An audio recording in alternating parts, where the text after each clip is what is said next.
نفسي وعبري بيتي عالبستبام ويسقى بقراي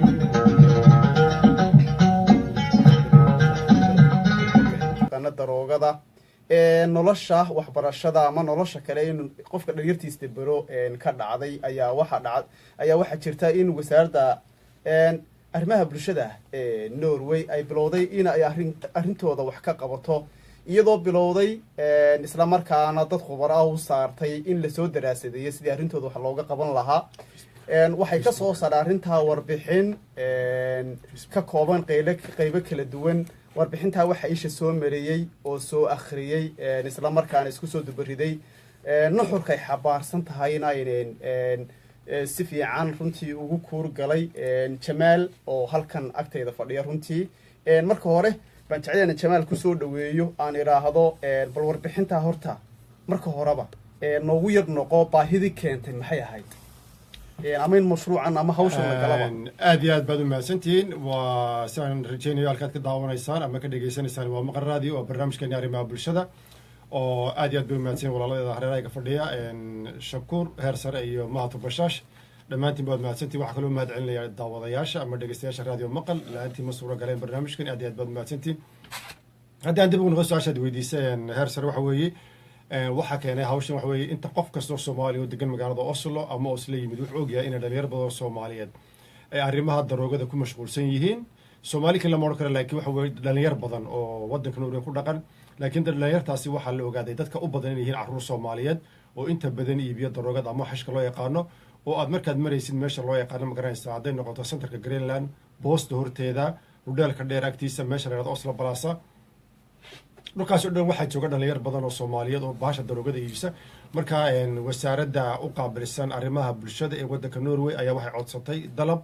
waxaana loo diiray dad khubaro oo aqoon-yahano inay soo baadhaan sababta keentay dhalinyartaas inay bannaanka u soo baxaan oo had iyo habeen iyo dharaa iyo waqti kasta dhaxan iyadoo qabowa maalin iyo habeen ay halkaa taagan yihiin da'dooduna ay ka soo bilaabato 13 jir ama 12 jir ilaa 24 jir waxaa kaloo heli kartaa dad badan oo da'dooda ay tahay ilaa 30 jir marka waxaa raboodkaas ku saabsanaa in la soo ogaado sababta carruurtaasi bannaanka u taageen xashada iibinayaan ama daroogada ama waxyaabaha kale loo ogolay in lagu iibiyo wadanka Norway noocyada ay u kala baxdo daroogadu kulli intaas ugu muhiimsan waxa raboodka intaas laga soo saaray wahagaageen reportkii waa la galay markaad soo koobto qodobada ugu muhiimsan ee la isdul taagay in wax laga qabto muxuu noqday inta horta la gaaray waxa qabadka waxa lagu horreysiyay maxaa keenay sababta in carruurtu bannaanka u soo baxaan sababahaas markaa dhowr qodob lagu sababeeyay marka haddii aan qodobka koobaad eego waxa la ogaaday dhalinyartaasi intooda badan inay ka soo jeedaan faamilyo ballaadhan oo aan aabiyo hooyadana shaqo haynin oo ay ku nool yihiin nolosha loo yaqaano faqriga ama inay waxba haysanin marka waxay wal number 2 ilmahaasi inay xashada iibiyo ama daroogadaasi waxa u geysay waa baahi dhinaca dhaqaalaha maadaama aabihiina shaqayn hooyadiina ay shaqayn faamiligiina uu faamili ballaaran yahay waxa markaa lagu kabaana ama la siyaa dowladuna wax ku filan ahayn qodobka koobaad ee arrintaas ayaa kowka qodobka labaad ee ay sheegtay hay'addu waxa weeye inta badan carruurtaasi waxay ka soo jeedaan waalidiin aan ku dhalan wadanka Norway ayaa dhalay taasina markaa intooda badan dadkan asalkooda ama dadkii ka soo jeedan dad Norwegian ma waa dadka wadanka yimid carruurtan laakiin intooda badan waa carruur Norwegian oo ku dhashay wadanka Norway oo haysa dhalashada wadanka Norway marka taasi waa qodobka labaad dhalinyartaasi waxa loo gaasay ilaa gaadhay ilaa 70 ilaa 80 u dhaxeeyaan tiradoodu oo had iyo jeer badoo qof kasto dariiqa mara u arka carruurtaasi inay bannaanka joogaan qodobka kale soo raacay waxa weeye carruurtaasi waxa la ogaaday inay intooda badan guriga ay ku nool yihiin una joogan aabuhu ama uu ka maqan yahay ama uuna markaa nolosha dhalinyaradaasi uuna daryeel badan siin aabuhu marka waxa u soo beeradeen inta badan aabba la'aan aabiyo markaa gabi doorkiisii ama wadanka ka maqnaado ama guriga ka guuro ama guriga laftiisa ha jooge waxay noqotay qaybaha soo saartay dhalinyaradaasi inay bannaanka soo baxaan waxa kaloo sheegay dhalinyaradaasi inay la nool yihiin hooyooyin carruur badan haysta oo kelidood meel degan uu markaa aabina ka maqan yahay marka waxa kaloo u sii sababa markuu tusaale kale haddii hooyada haysta 6 ciyaala uu ilmihii horreeyey markaa beerta galo hooyadaasi markaa kabasiteed ama awood uma leh ilmaha inay daba socoto waayo shantii kale yaryaraabay daryeelaysaa shantii kale u baahan in cunto loo koriyo iskuul in la geeyo hawshooda in la qabto ayaa u baahan marka ilmihii markuu waxaa loo yaqaana beerta uu galo ama uu dee la yimaado sagsaag uu iskuulkii diido waxyaabaha bilaabo waxaa u baahan tahay qof daba socda waqti geliya waaniyo oo isku day inuu ka soo jiido ilmahani dhallinyartan iyo asxaabtan cusub yeeshay laakiin marka taana la waayo hooyadiina ay kabisteed u weydo aabiina marka hore meesha ka maqnaa wuxuu noqonayaa markaa ilmahaasi ilmo sii fogaada oo duurka sii gala waxaa kaloo taasi usii dheeryada laftigooda waxaa la sheegay inay dhibaatada jirta ay kale tahay maadaamuun ilmahani iskuul fiican una dhiganin khibrad shaqaan u lahayn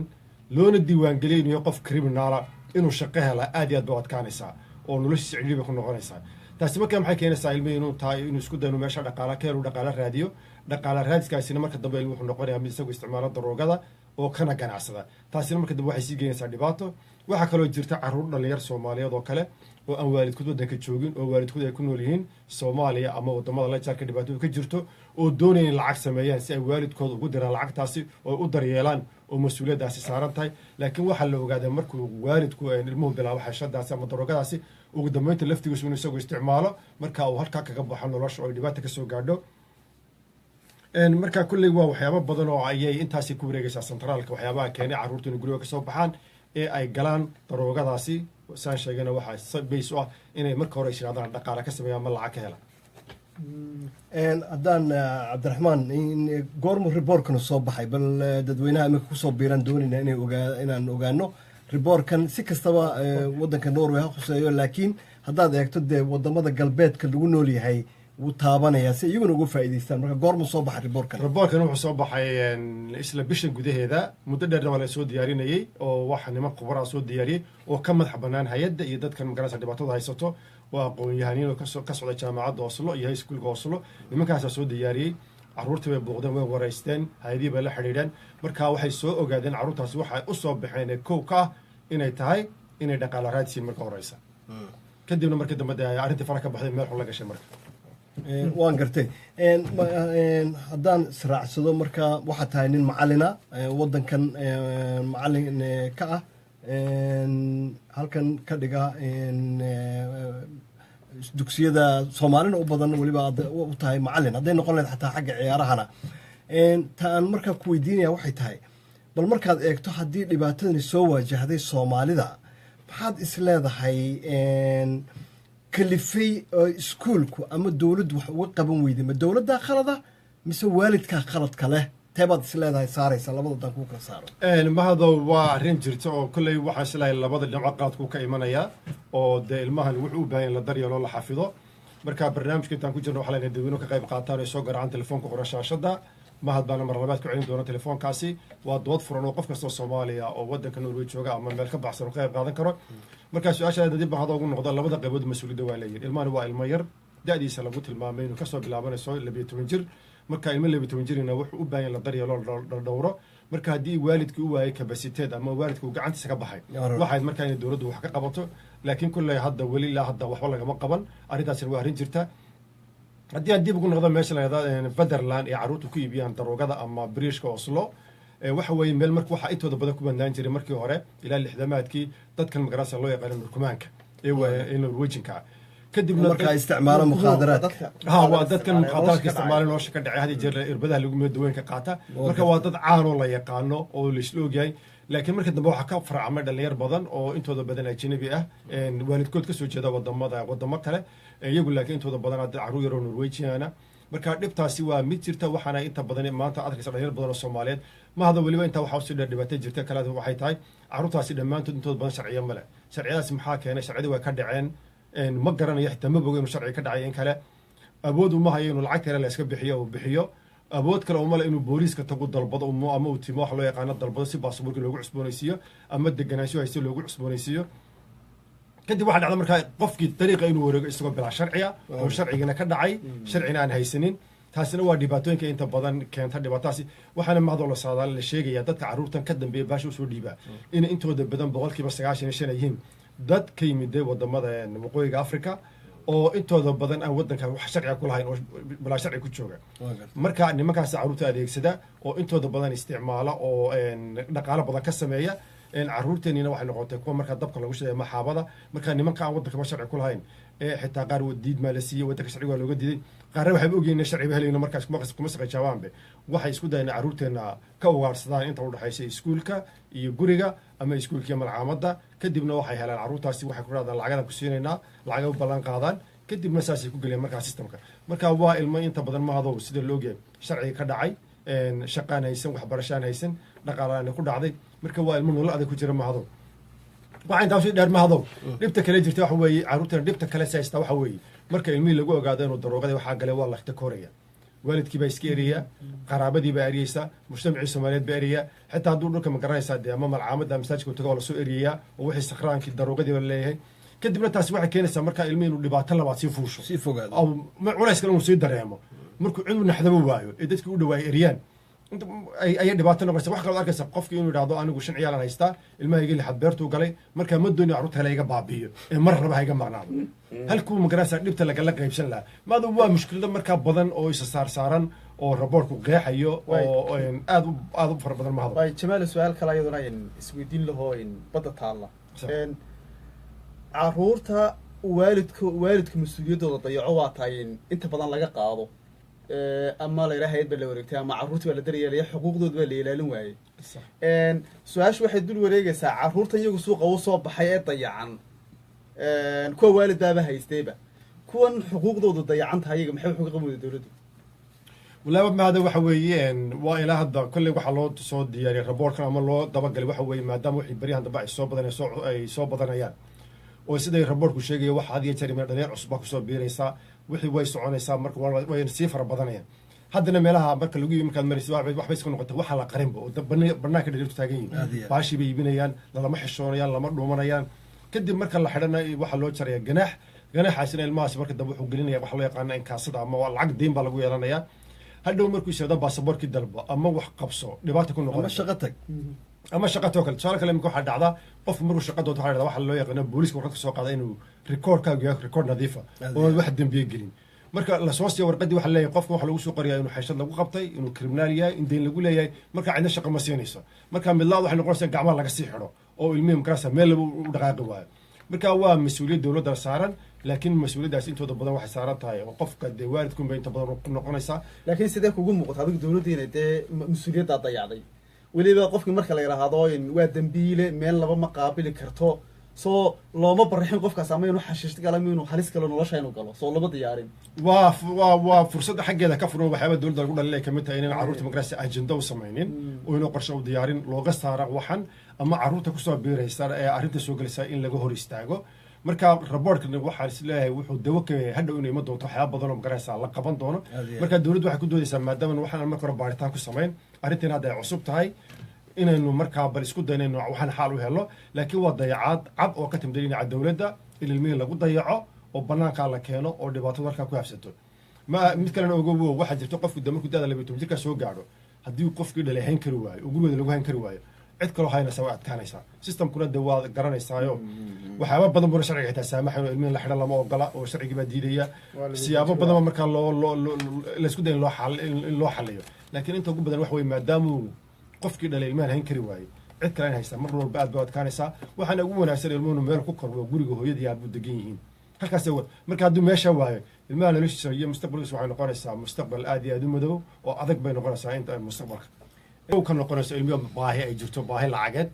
markaa siduu walaalkeen sheegay haddii ilmaha baahidiisa la dabooli lahaa oo dhaqaale la gelin lahaa oo halka guryaha qof walba inuu doonayo in wadankii gurya ka dhisto guryo la ogeyn cid degi doontaba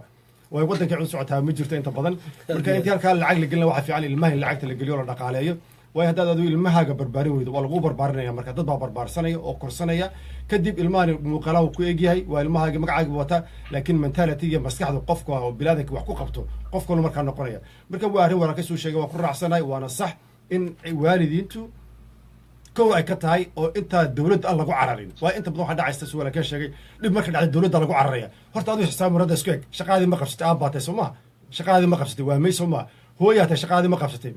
inaad marka aad u isjaagaraysaa markaad ogaateen shaqadaadii gudatay dad waajibka ka soo baxday markaa dowladda u gudub laakiin adigu taadii dayacanta haddaad markaaba dowladda u tallaabsato waa dhibaato jirta markaasi sidaa sheegteen wayaan dhalinyartu inta badan shaqay waayaan qof waddankaa joogay Norway ama Yurub imanoo shaqo waayn ma jirto xoog yar rafaad iyo dagaal baa lagu helaa dhibaraan ma yimaadaan Norwegianka ama dadkayna la degan cadda kale waa soo sokoron qofna albaabka looma soo garaacay marada shaqan ku haynay kale qofka waa inuu dadaala oo xarb la yimaada laakiin qofkan madowga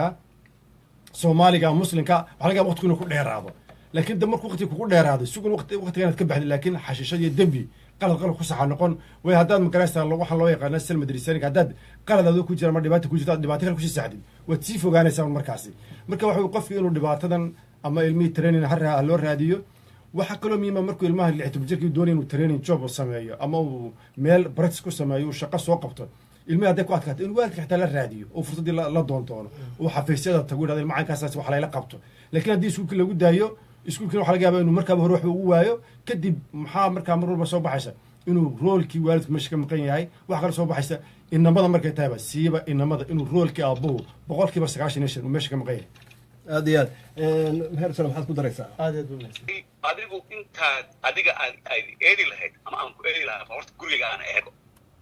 gurigii banaan ee gurigiisa wax u jiraan haddii gurigeeni aanan ka warqabin xaruntan isku kala dhigtaan gradeekay sameeyaan halkay aadan asxaabtooda mobilkooda yaa soo wacay la hadlaan Facebook galayay saaxiibay haddana ogeyn aniga hadda waxba kama hadli karo cunsurima lagu sameeyay Norwegian kama gaarto taasna waa tii marka Jamaal uu ka hadlay Maxamed uu ka hadlay adina ka hadashay sheekadu waxay ka bilaabantay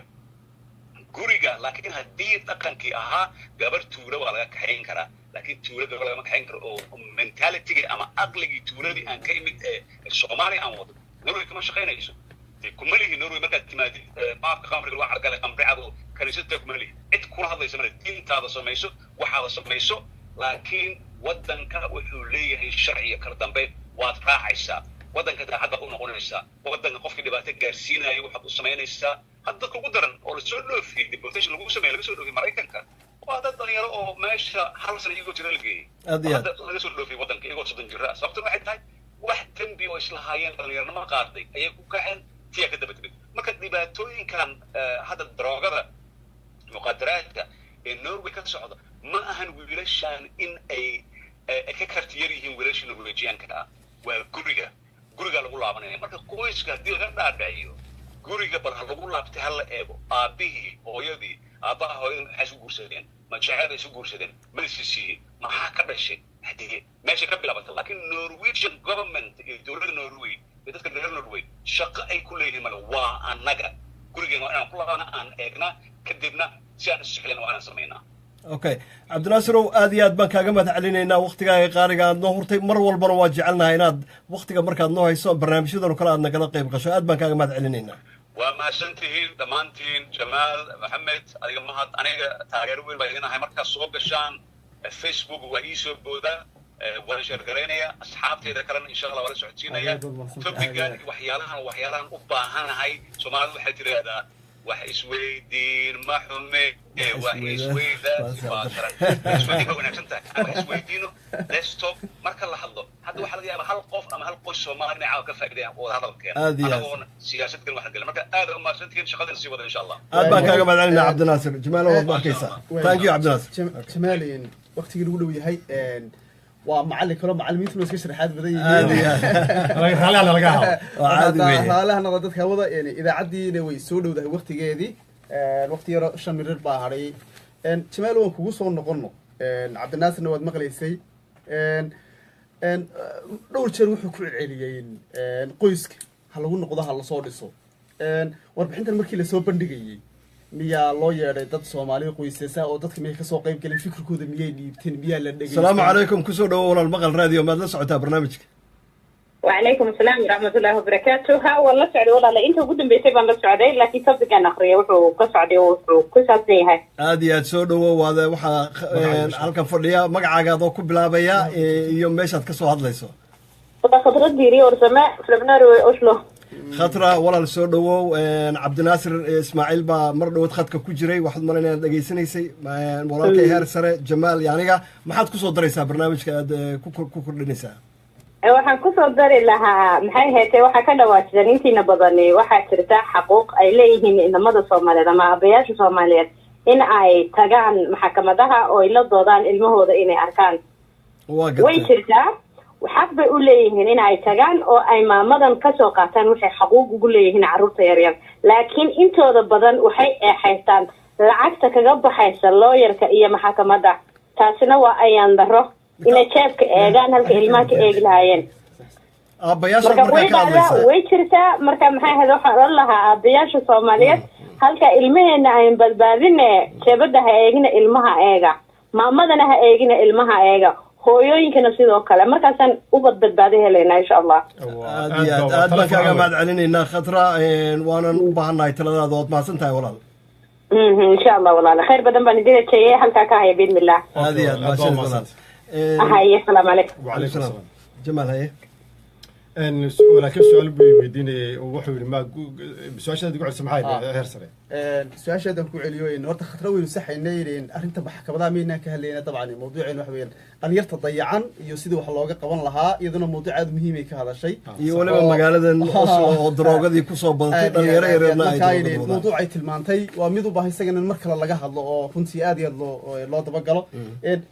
markii warbixinta lasoo bandhigay dad miyaa lagu casuumay waalida ah ama Soomaali ha noqdaan ama ka socdaan qoysaska waliba Soomaalida inagu diiradda saarayna miyay fikirkooda dhiibteen maxay arrintan yada kaga falceliyeen markii kulleena warbixintan la aqriyay waa iyaga laftooda ka qayb qaateen waalidiintu markii waalidiintii la wareystay dhalinyartii la wareystay ayaa waxa la soo saaray wixii markaa ka soo baxay meeshii waa inta badan waa ogta waxa jira inta badan waxaas si toos looma soo daabicin laakiin waxa la sheegay inay dhibtaasi jirto mar walba ودتاسين أنت وين جالس لقري مركز دا كل شيء صدق برنامج كنا وحن جعل إن بوبسيو كوبي طبعا نمبر ويسود ديارين كسر عمر جماعة السلام عليكم والله كسودو وقت جاد نوير سودو مقعد ذوك بلابية السلام عليكم صاحب باشا لها أبان كما العلمية برنامج يعني هو ضمر حيان actually أي أركي لكن وبرنامج والله مهم أو أقرح بدن waxaan idin ballan qaadayaa xataa haddaad tabliiq dhalinyarada loogu tagayo inta lagu lugeeyo hal loola hadlayo hadduu jira xataa inaan gruubkiina ka mid noqdo oo aan idin raacaan idin ballan qaadayaa mafaan aad baad u mahadsantahay maasha allah marka waa mahadsantihiin wallahi niyahow waa in dadka laga naxo oo dhalinyarada da'da yar laga naxo oo niyahow wax barnaamij noocaan oo kale lagu dhaqaaqo lagu dhiirado waa geesinimo waaye waa idinkaga mahad celinayaa facebookiinana waa haystaa waan idila soo xiriirayaa mafaan aad baad u mahadsantahay aad iyo marka nimayo aad u mahadsantihiin maasha allah barnaamijka halkaas kasii wada waana bar groupka oo ku jirnaa wixii hadda laga bilaabo waa ka midnaa insha allah waa mahadsantahay walaal aad iyo thank you soo dhow bal haddaan xalka markii lasoo saaray reportkan ee dhibaatadii laga hadlay marka waxaa la eegay xalku muxuu yahay ama xal maxaa ah marka qodobka koobaad xal waxaa la yidhi marka hore in la abuuro xafiis ama hay'ad ka shaqeysa ciyaalkan oo marka la dhiso ciyaalkan in la dhiso ma garanaysaa inay isku soo dhawaadaan waxaa loo yaqaan magaraysa in la is aamino way carruurta imika ka shakisan yihiin dowladdii iyo hay-adii u shaqeynaya waxa dhan ka shaqeynaya marka barortaa la dhisaa la yidhi xafiis ama dad u qaabilsan carruurtan iyo hay-adahan in la isfahansiiyo oo is aaminaan qodobka labaad wuxuu noqday carruurta markaa meel kastoo joogaanba in loo sameeyo qorshe ilmo kasta qorshe u gaara waa ilmo kasta gurigu ka yimid baahi gaar ah ayaa haysta marka baahidaa gaarka ilmaha haysata in laga jawaabo oo qof walba isaga qorshe u gaara loo sameeyo oo ilmaha lagu diyaaray si looga saari lahaa arrintaasi waxaa kaloo yada qodobka saddexaad uu yahay dadka shaqaale ka shaqeeya meesha in la tababaro aqoon u yeeshaan sidii carruurtan ula dhiilgarayn lahaayeen qodobka afraad laftiis waxa weeye in la isku dayo magaraysaa mujtamacan carruurta magaraysa ay ka soo jeedaan in la baro inay soo dhaweeyaan oo ay ka qayb qaataan waxyaabaha mujtamaca ay qabanayaan ee aan la takono ilmi loo arag magaraysa ilmo ka baxay mujtamacan uu ku jiro qodobka shanaad waxa weeye in loo abuuro ciyaaro ama isboorti ama waxbarasho ama shaqo ku habboon ilmahan isagu markaa inuu wax ka qaban karo inta qodobadan waa sii wadanaynaa dhegayste soo dhawow magacaaga adoo ku bilaabaya meesha ka soo hadlayso السلام عليكم magacaygu waa maxamuud cigale rayga Christian Sun Christian runtii waxaa ka hadashay barnaamij aad u muhiim ah iyo mawduuc aad u muhiim ah aniga waxaan ku darsanahay oo keliya dhanka aabayaasha Soomaaliya aniga waxaan aaminsanahay arrinta ugu weyn oo dhibaatada qoyska oo ka hadlaya Cabdinaasir waxay ka imaanaysaa xagga aabaha in badan waan arkay iyo magaalada aan deganahay Soomaalida markaan inta aabe waxaan aniga wiil haysta runtii aniga waxaan aad ugu weyn saarayaa aabayaasha oo inta badan waqti ay carruurtooda kula joogi karaan oo carruurtooda ay wax ugu qaban karaan kullumiya meelo aan habboonayn ama meelaha maxaa dhihi lahay uga habboonaay oo laga yaabo inay cunugooda oo dhib ku dhaco iyagoo meelo aan habboonayn ama waktigooda dood iyo ama fadhi kudirar ku lumiyo marka hal mid ayaan kula dardaarmay aabayaasha soomaaliyeed war intii aad dahabka aad gacanta ku haysatid ku lumi lahayd inaad u doodid maamul goboleed iyo waxyaaba noocaasa cunug ilmihiina badbaadsada oo caawiya hooyooyinka runtii aan dhihi karno waxay ugu yihiin wax qaali hooyooyinka caawiya oo caruurtiina u istaaga marka aabayaasha soomaaliyeed ayaan eeda saaraya aniga ilaahayna hanaga dul qaado cid dowlad kuma eedeynayo anaga cilada waa anaga sida uu sheegay cabdinaasir annagana nagala baahan yahay inaan ka baxno dhibaatada aan ku jirno ilaahayna hanaga dul qaado insha allah dadku maasiikiin mawduucan diinka markasta waa la socda barnaamijkiina facebookan kala socda runtii aad iyo aad ku mahadcelinaya sidoo kale aad baad mahadsantahay aad iyo aad waxay noo joogtay qodobkii shanaad jamaal halkaa kasii wad waxay noo joogtay qodobkii lixaad markaa waxa weeye carruurtan in la dejiyo guryo aad badbaado oo nabada in la siiyo guryo ay ku noolaadaan oo ammaana oo ka baxsan meelahan dhibaatadu ay kasoo gaadhaysa ama santarka ha noqoto ama meelahan dadka daroogada iibiya ay degan yihin in laga saaro guryo fiican oo nabada la dejiyo waa ilmuhu markuu hela bays ama guri uu caadi u dego markaasay noloshiisa bilaabmi kartaa qodobka toddobaad wuxuu leeyahay carruurta in loo abuuro fursad ama fursadaas oo ah mid shaqo iyo mid waxbarasho labadaba in la siiyo qodobka sideed wuxuu sheegayaa in meeshan hadda carruurta ay daroogada ku iibiyaan wax laga bedelo wax laga qabto oo nidaamkeeda la bedelo oo ama ciidan la dhigo ama si kale loo isticmaalo halka iminka lagu daynayay noqota meel ay isku yimaadaan oo isku urursadaan oo ku iibiyaan nacasta oo ku baabaan in markaa meesha laftigeeda wax kale laga qabto wax laga bedelo qodobka kale wuxuu sheegayaa in loo sameeyo carruurtan qof la socdo markuu sharcigu ka dhaca ilaaliya markuu magaraysa ganaaxa ka caawiya dhibaatada dhinaca sharciga qof kala socda in loo sameeyo qodobka koobitanada ugu dambeeya wuxuu sheegaya in loo sameeyo qof loo yaqaano coordinator oo isaga u qaabilsan oo hawlihiisa oo dhan qaabilsan hadday noqoto waxbarashadii caafimaadkii dhakhtarkii waxaaba u baahnaaba marka waxay leeyihin 11 qodob baa ilmaha lagu xalin karaa dhibaatada laga saari karaa marka waa arrin aad iyo aad loogu baahan yahay waxaan isleeyahay beriyaas socda waxbaa dhici doona wax laga bedelo aad iyo aad haddii aan samariya dhex maro cabdi maxamed wuxuu yidhi afka norwejiga wuxuu ku yidhi waxay u baahan yihiin role model soomaali rule modela ay ku daydaan oo mar walba daba socda adiga imka carabaabay oo ka dhawaajiyey sidoo kale nima way kugu raacday fikradda uma faris sidoo kale way kugu raacday qaar kaloo badan ma is leedahay markaa dadku caaw markay halkan naga wada dhegaystaan ay waxaan idinka codsanayaa barnaamijka inaad sheer garaysaan mar walba ood la wadaagtaan walaalihiina kale ee soomaaliyeed si meel walba u gaaro midda kale qasab maaha 24 saacadood inaan siyaasad ku mashquulno oon halkan ay ka dhacdo waa wax wanaagsan siyaasadda aan ku celinayaa waxa wanaagsan kaliya inaan xoogga saarno waalidkeena iyo carruurteena taasaa muhiima waa wax wanaagsan waddankii iyo inuu isaguna dowlad adag xoog la yeesho laakiin aan ka hormarino xoogga ugu muhiimsan inay tahay carruurteena mustaqbalka berri iyagaa madaxweyne noqon doona iyo wasiir iyo weliba kuwii ummadda hogaaminayay waxaad kusoo gabagabeynaysaa arsano horta nuxu gabagabadiiba waxay noo sheegay jamaal bay noo sheegay laba qodob baa maskaxeeda ka guuxayay oo dabcan waxaa marar badan magaalada hargeysa kale waxaan goobjoog ahaan jir dhalinyaro xabagta caba oo moogtahay ama suuqa markaa markii dambe xalumaa loo sameeyey dadkii qaar badan oo kamid noloshoodii baa dhisantay deedna wax badan baa iska bedelay marka waxaan u socdaa jamaal haddii iminka dhalinyartii la ururiyo oo meel la geeyo ama wax la baro ama aqoontooda kor loo qaado dabcan mustaqbal bay yeelanayaan oo anigaabaa soo arkay dee dhalinyarsa inta nolosha uga dhaceen dabcan noloshooda dhisantay warbixinta markaad dhex martay miyaad aragtay xilli la cayimay oo la leeyahay xilligaas hawsha lagu dhaqaaqaya mise waa saadaal baa lagu daayayo dhibaatadii oo lasoo bandhigay iyo xalkeeda kolley shir aan ka qayb galay ama seminar arrintan laga hadlayay maalintii isniintii lasoo dhaafay ayaa waxay laftigooda waxay rabaan dadkan shaqadan markay soo baxday ee la helay xalkii in waalidiinta soomaalida ama waalidiinta kristal hala hadoo lala shiro oo la yidhahdo arrintan baa jirta qodobadan baan doonayna wax ka qabanno sideen wada shaqan karnaa maxaa wada qaban karnaa marka hadda marka waxaa la wadaa in la wada hadlo la isku wada yimaado waayo bararnaka oo dhan tuu cabdinaasir ka hadlayay walaashay khatar dariya ka hadlaysay dhammaan laga hadlay waxa weeye dhibtu inay ku soo ururayso guriga iyo aabbaha marka in labadii gurigiina wax laga bedelo noloshii guriga wax laga bedelo aabbihiina uu soo taago diyaar noqdo yidhahda haya arrinta diyaar baan waxbaan ka qabanayaa ee xagga hore uu soo taago marka taasaa muhiim marka hadda waxay ku jirtaa hay-addu inay urursato macluumaad maadaama la waxaa sameeya inay waalidiinta la xidhiidhaan wada hadal la furaan ayaga laftooda fikirkooda weydiiyaan oo markaa ilmihi xalooyl waayo ilmihaynu haddaysan kusii socdaan waxay noqonaysaa disaster ama dhibaato ilmaha soomaaliyeed haysata waddankii waxaan dhibaatooyin badan ba hadda inagu haysta ceeb ahaan bay noqonaysaa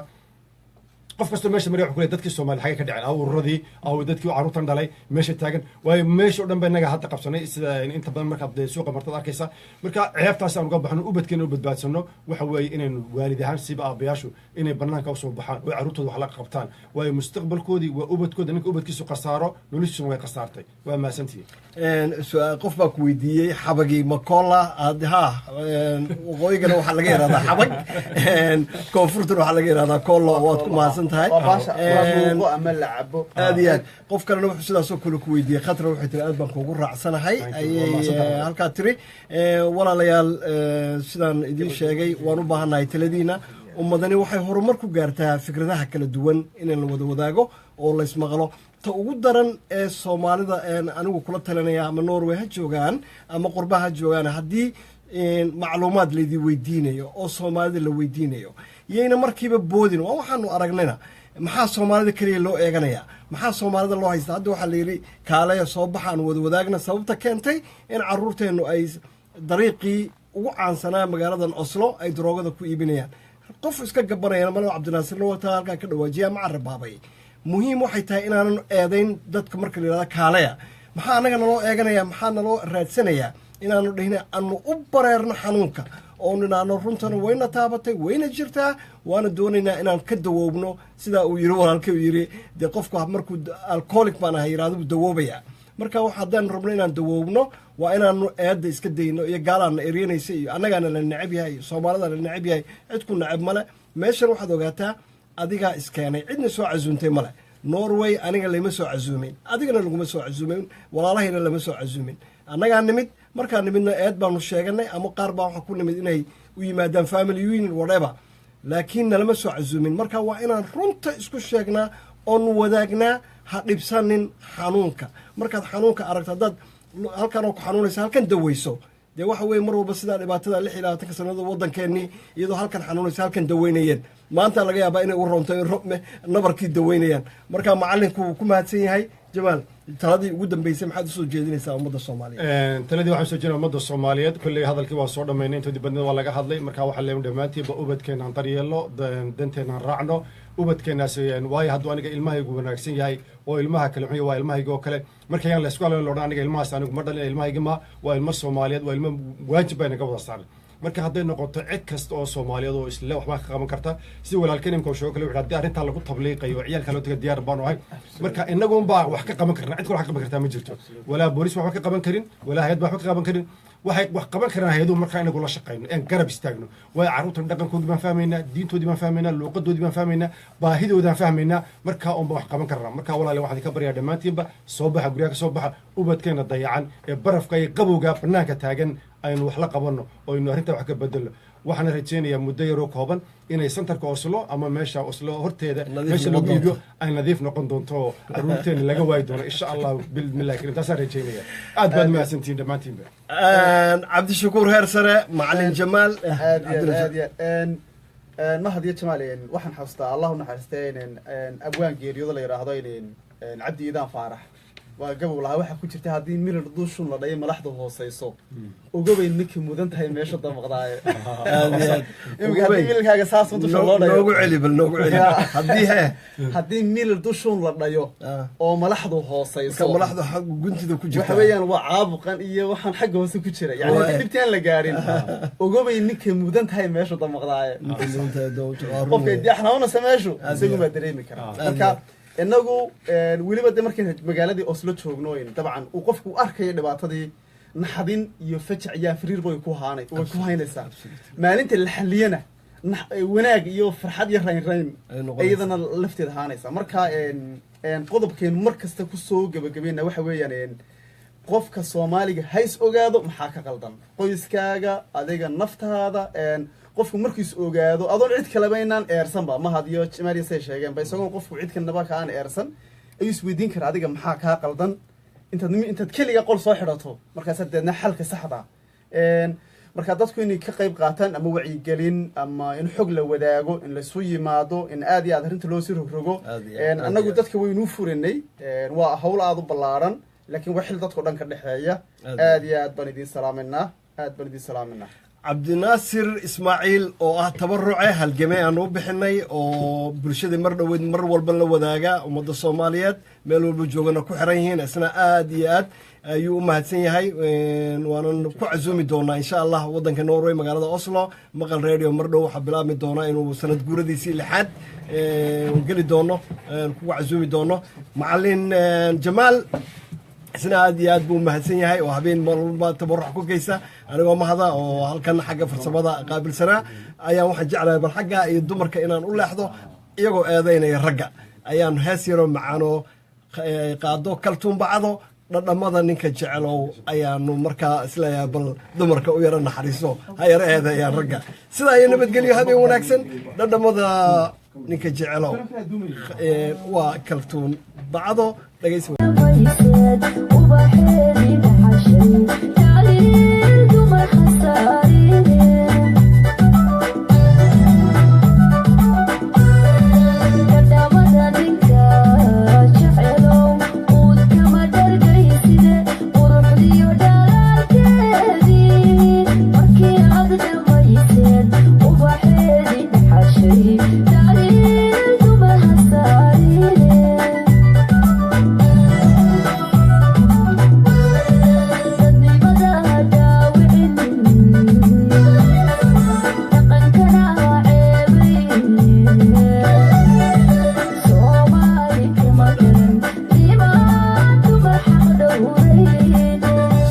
kama dhalan nimaan dumar xaq dhowrayne